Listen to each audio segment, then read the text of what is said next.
welcome to the third candle on the Elemental Advent Wreath.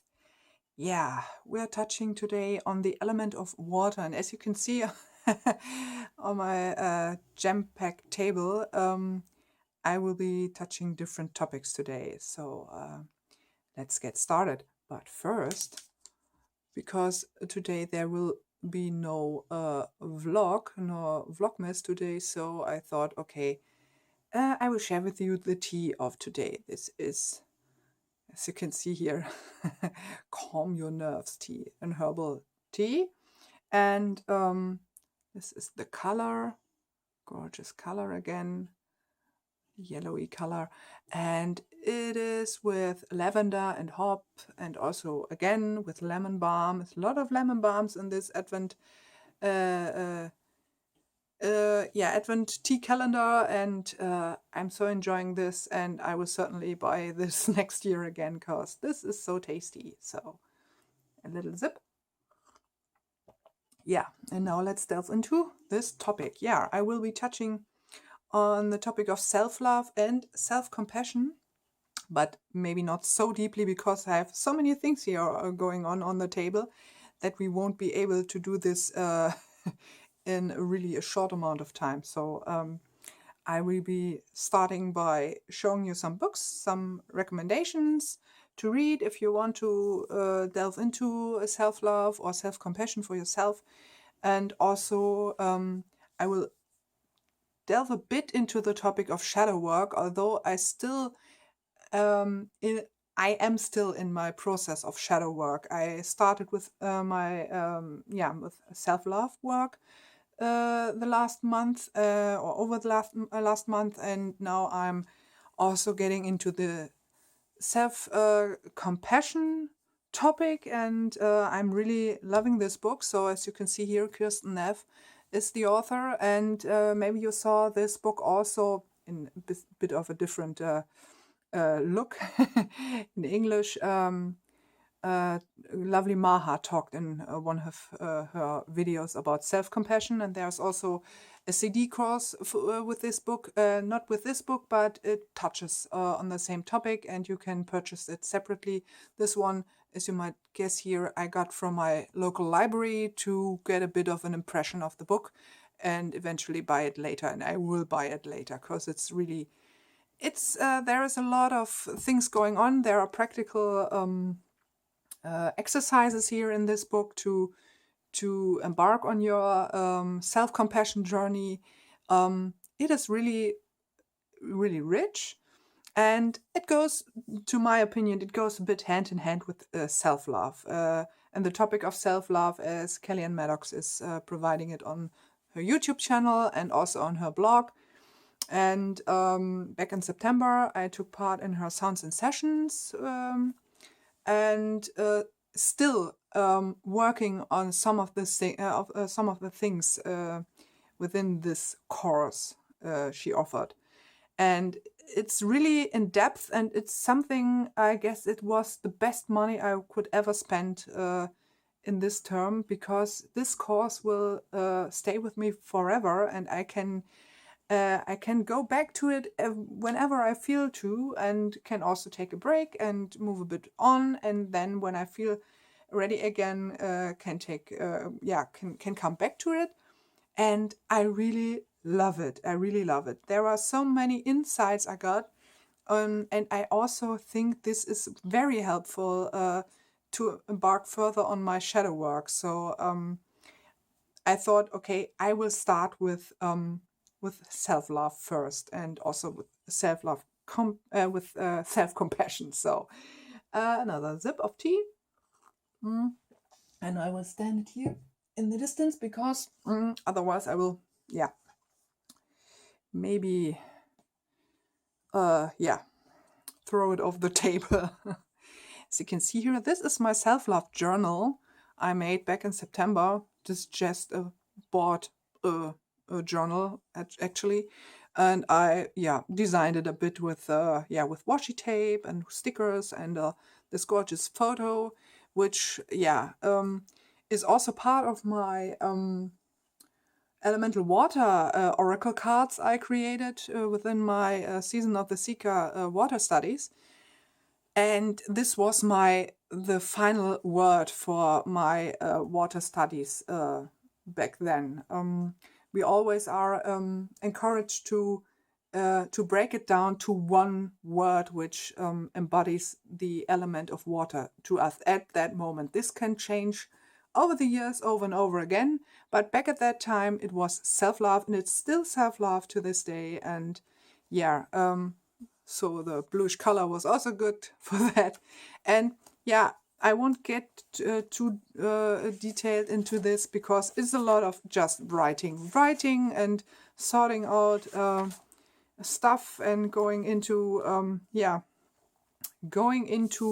depth with with myself and with my emotions, as you can see here, which I really liked with her first session within the Sounds and Sessions was the 7 cognitive distortions, which I really loved, which are filtering and also personalizing black and white thinking and so on and so forth. And this was really helpful because I really found myself within the one or the other to some degrees more and to some less. And it was helpful. It was helpful to sort that out. The whole sessions were helpful in terms of getting inspired to do things you sometimes are hesitating about. So this was and still is a useful tool. So I highly recommend, if this will come up on her shop again, on her blog next year, I highly recommend it because it's worth it. It was partly with videos, it was partly with audio files on SoundCloud, and you have them for your life and you can always return to them back. And this was so well spent money, I can say it. This was well spent. Yeah. A bit delving into water. Maybe you saw this in one of my videos before. This is my water guardian. This is gorgeous otter my dear friend Emily Elijah made for me, and which was really a surprise gift I got from her. And this is a constant companion now in my life. And also, you saw maybe this in one of my other videos, my water book, which is still has to be finished, but this is a constant work in progress, and I guess I will make further books, because this book was, I will unwrap it or try to unwrap it. This book, or maybe you can see it also. Here you can see it's hand stitched, and I made it myself. I do all sorts of bookbinding things, so I thought, okay, let's make it. I also did Elemental book for Emily Elijah, but this was much more elaborated. So did the word wrong. It was quite fancy. It was quite complicated to bind because I used a Coptic stitch, and I will eventually use a Coptic stitch again, but maybe with other threads. So I thought, just go with a saddle stitch and make it myself and make booklets. So this is quite easy and quite fastly done. So as you can see here, some of the impressions come into the deep. This embarks a bit also on shadow work, because delving into the depth, into the abyss of your soul, was also part of our water studies. And also collecting words. This is also something, one of our small rides, which I did with my first big tarot deck I purchased, and something like this, and so on. These are collected words for water. Here's virtues and vices for water. Here I have to put something in again. And here you can see my waterscape. Because within our Season of the Seeker studies, we are highly encouraged to delve into our sacred landscapes. I call it sacred landscapes. This is a bit like astral traveling, basically.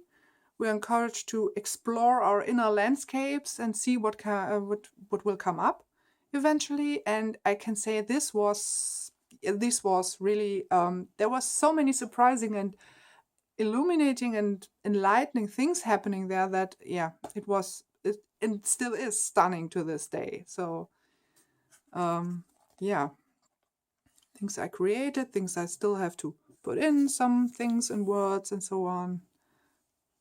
Yeah. And this is my waterscape. These are I also mentioned this in another video, but eventually to some of the new subscribers, you are curious what this landscape is. These are the Plitvice lakes in Croatia, and this is a place I definitely want to go in the future. So this is so gorgeous. This is waterscape heaven to me.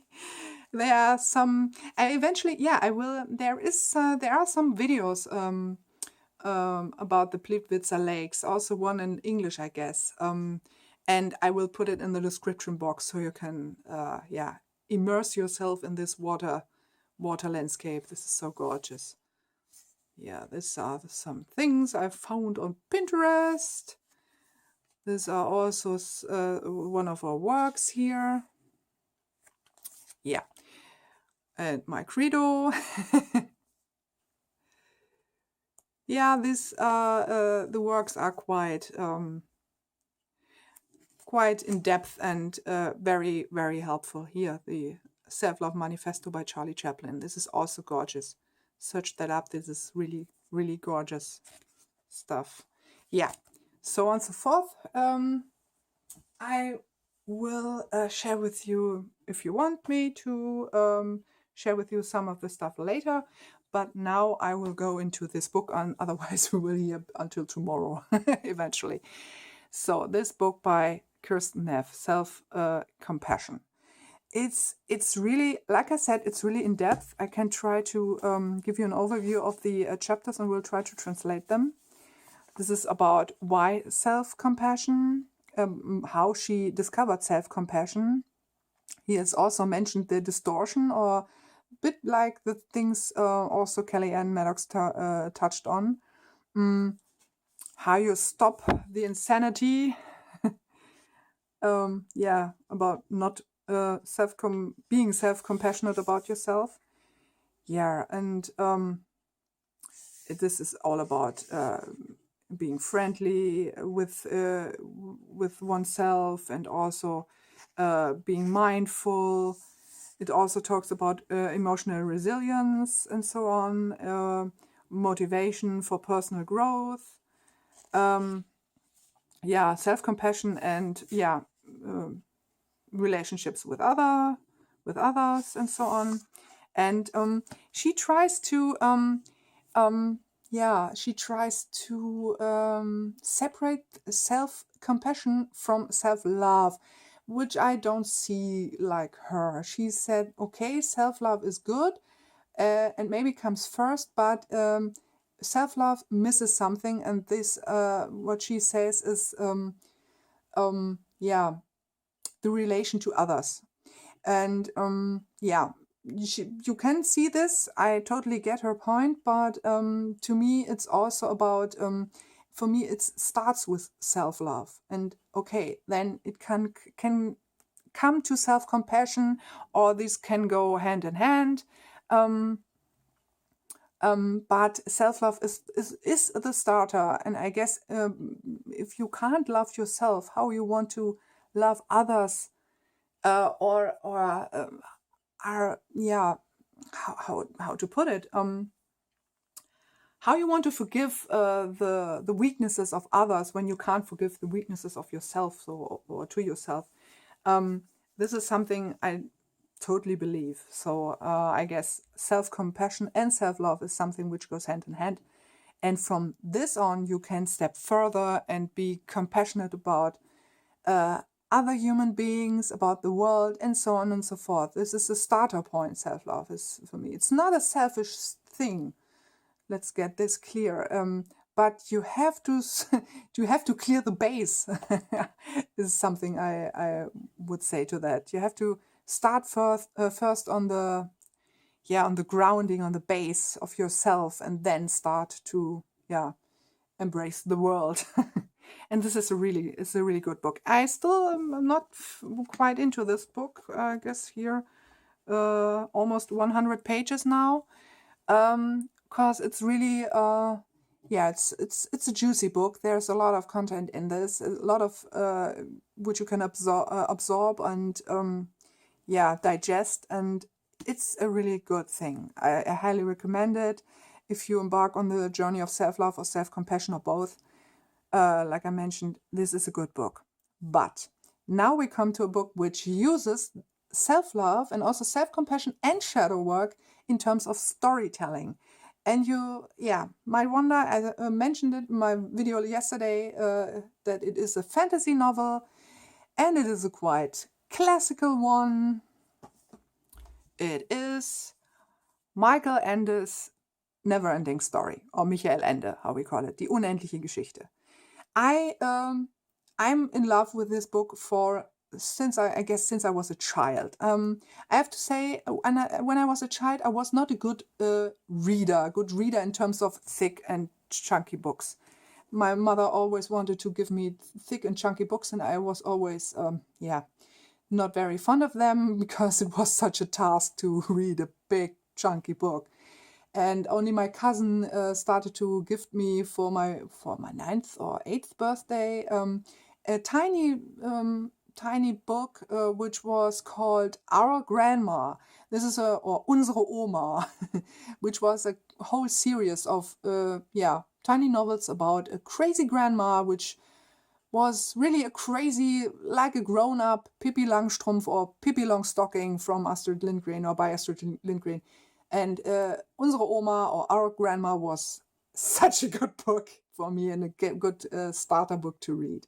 So, but this one came to me, of course, also in form of the movie. And the movie is quite okay when you don't compare it to the book.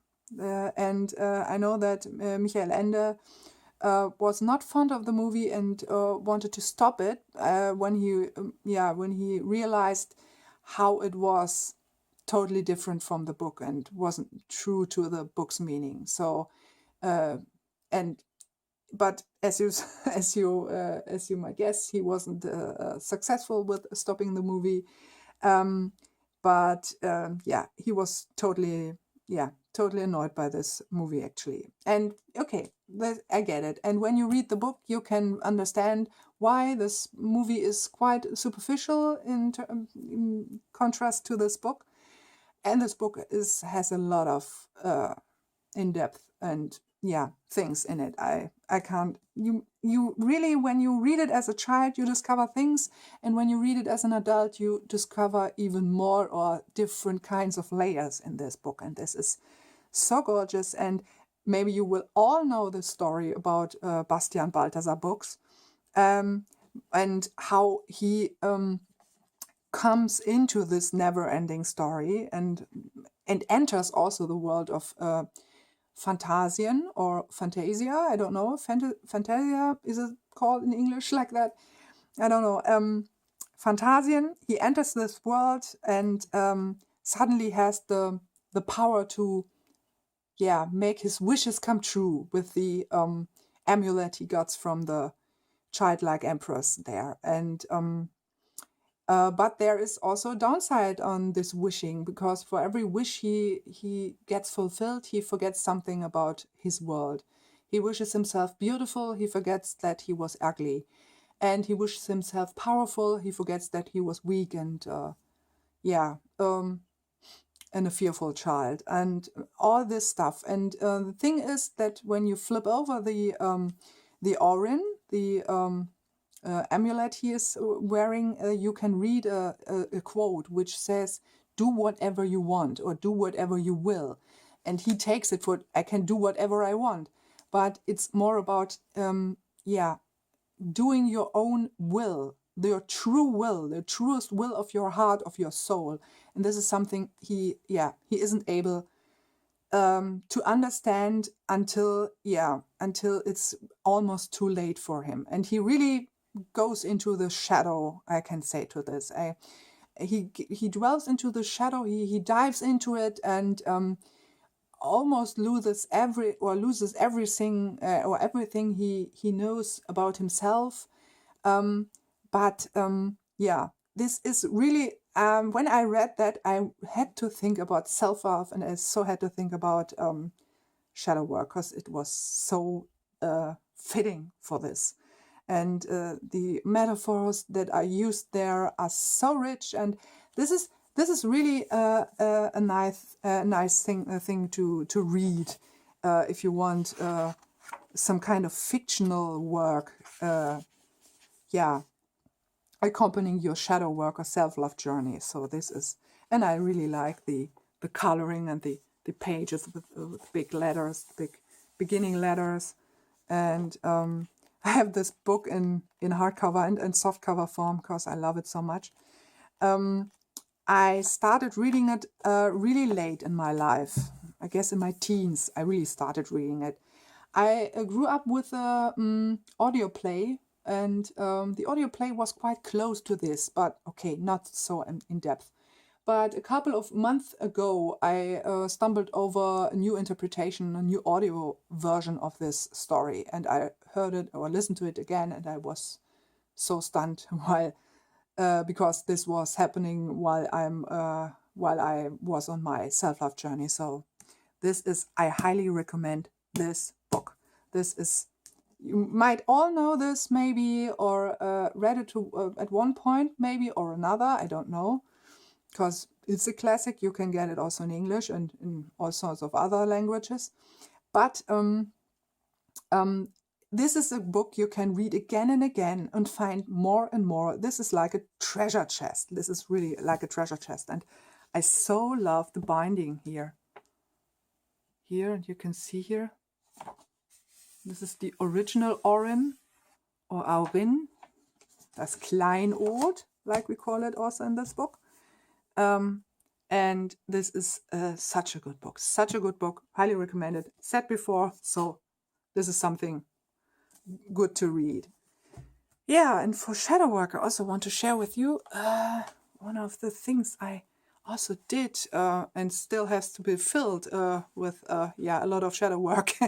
This is my Schattentagebuch, shadow diary or journal, and I made it myself. I got this really fine, a bit thicker paper, and also hand bound it with this red thread.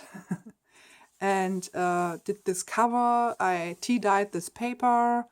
And this gorgeous flowery pentacle I also put on.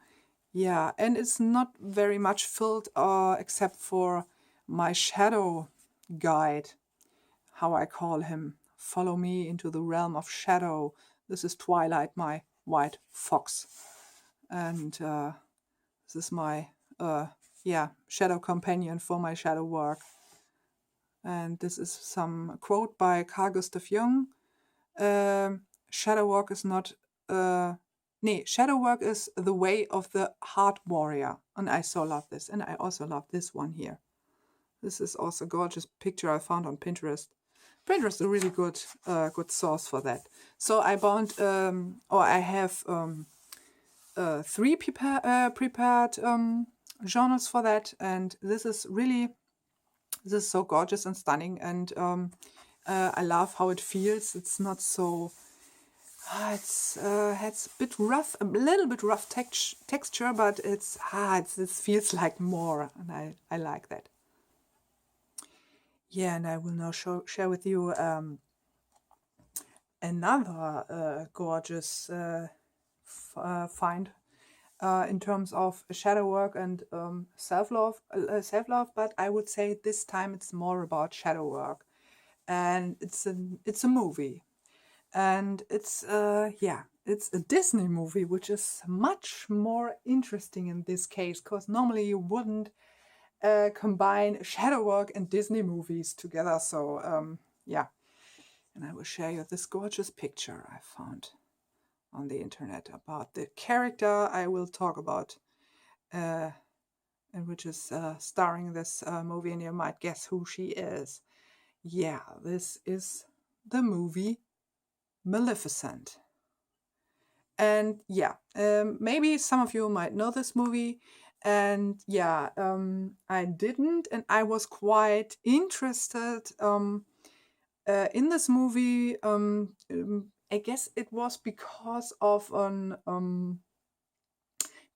podcast I heard on a radio show, and they were talking about villains in movies, and they talked about Maleficent, and about how different this movie takes on villains in this case. And I was really intrigued by that podcast, and that said to me, okay, I have to get my hands on this movie and watch it. And I was not disappointed. This is really the most creative approach Disney took on a villain, which, yeah, I was totally stunned. I was totally stunned because normally you know how Disney movies are going, black and white thinking, good and evil thinking, and yeah, as a child sometimes you're accepting that as part of fairy tales and so on. But as an adult, you sometimes want a bit more than just this simple categorizing stuff. And this movie is really, really a stunning thing. And I was so totally thrilled by Angelina Jolie in this movie, and you can see me in the reflection. I was totally stunned by this, by her performance. So I will share with you some little clips I took with my camera, so you will get to know Maleficent when she was just a young girl. In a great tree on a great cliff in the moors lived one such spirit. You might take her for a girl, but she was not just any girl. She was a fairy.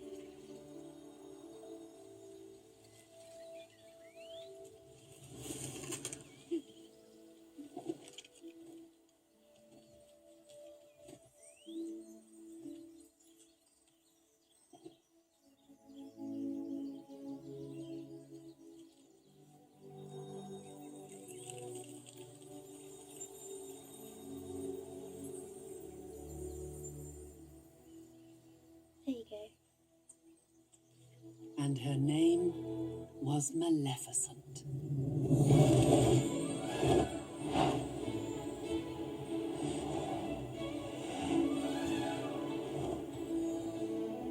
Good morning, Mr. Chanterelle. I love your cat. Oh.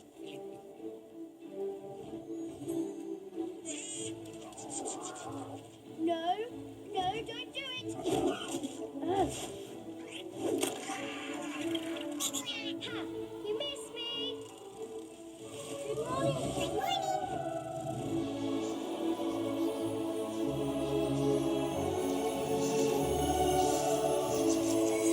Lovely work, girls.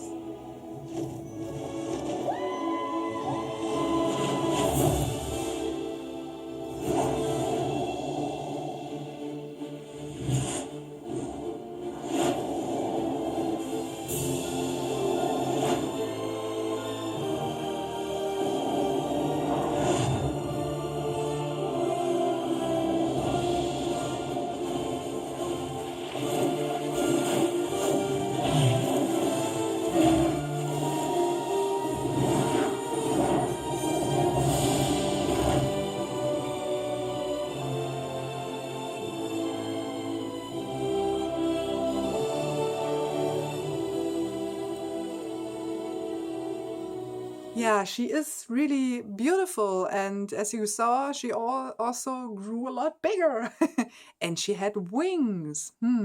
Let's remember. Do we remember that?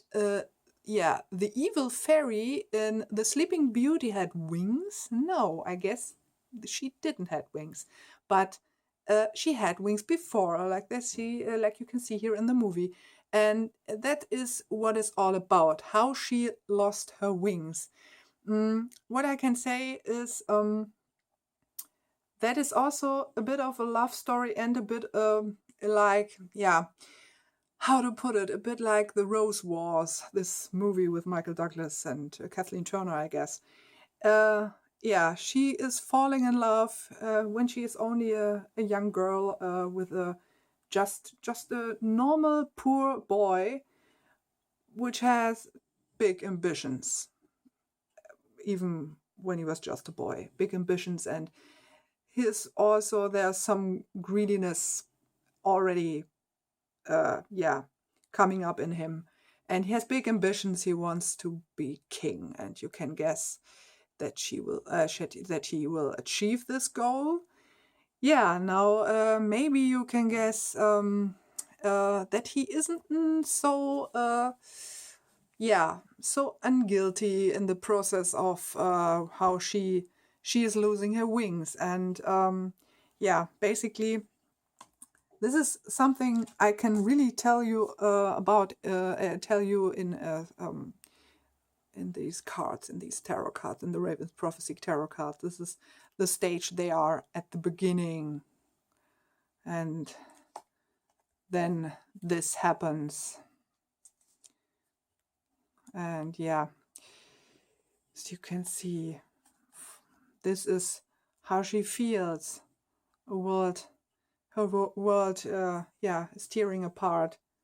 And she also comes into this stage, in the stage of total and complete, yeah, yeah. She wants revenge. She wants to revenge. She goes into the darkness. And I will share with you this little bit, this famous little bit you might also know in the animated movie of old times. You might know this scenery, so enjoy this.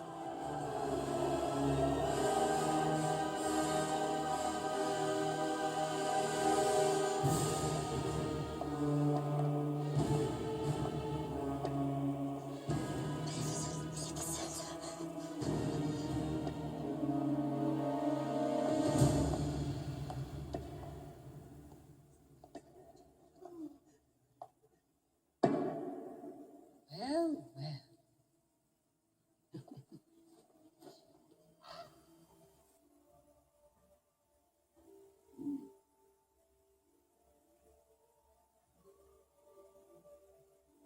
Listen well, all of you. The princess shall indeed grow in grace and beauty, beloved by all who meet her. That's a lovely gift. Don't tempt us.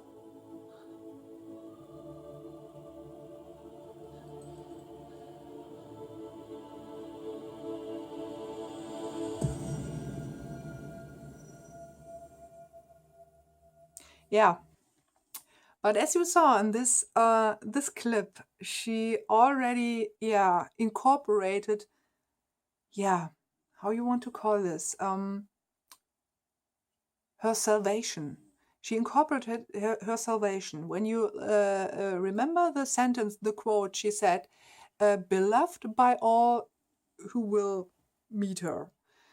Then you might guess in which direction this movie goes. And yeah, this is so shadow work. She really fell into darkness, or falls into darkness, and manages to climb out of this darkness again. Not just by herself, with a bit of outer influence, but she really comes into this stage again, overcoming her darkness, finding the light inside of her again,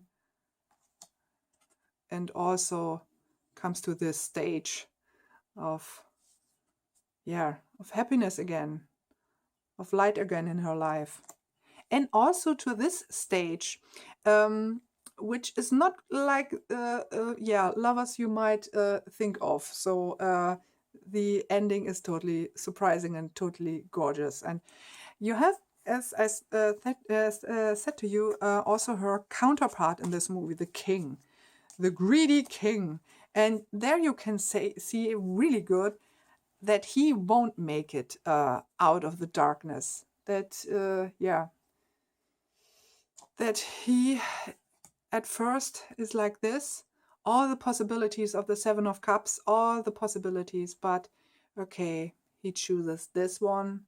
He wants the power, he wants everything, but is falling into this stage and also then into this one. And you might guess how this will end with him. So but it is still, it is a good movie, even if if I spoiled it a bit with the tarot cards here.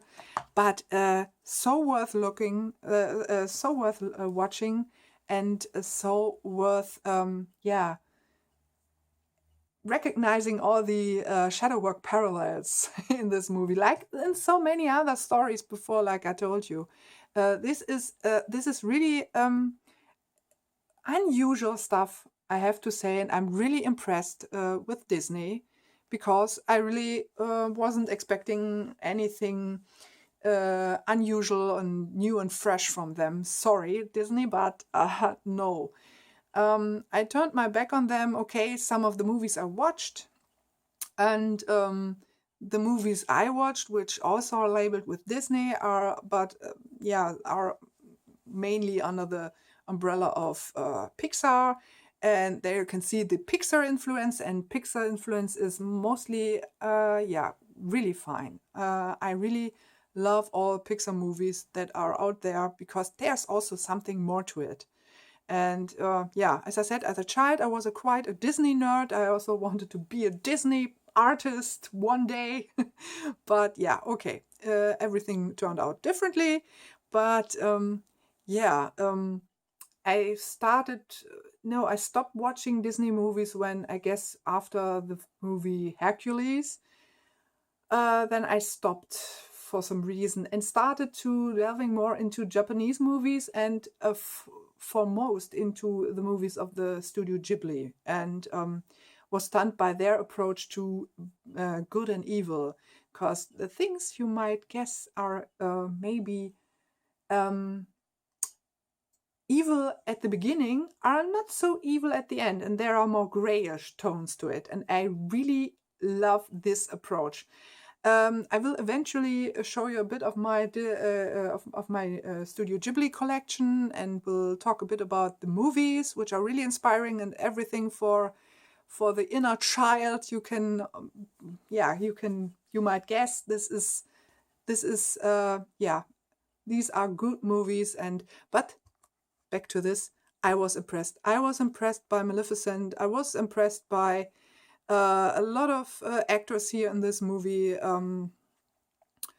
Not something I was expecting from Disney anymore. So really thumbs up. So if you want to have a good movie for Christmas, something maybe as a present or gift for yourself, so check this out.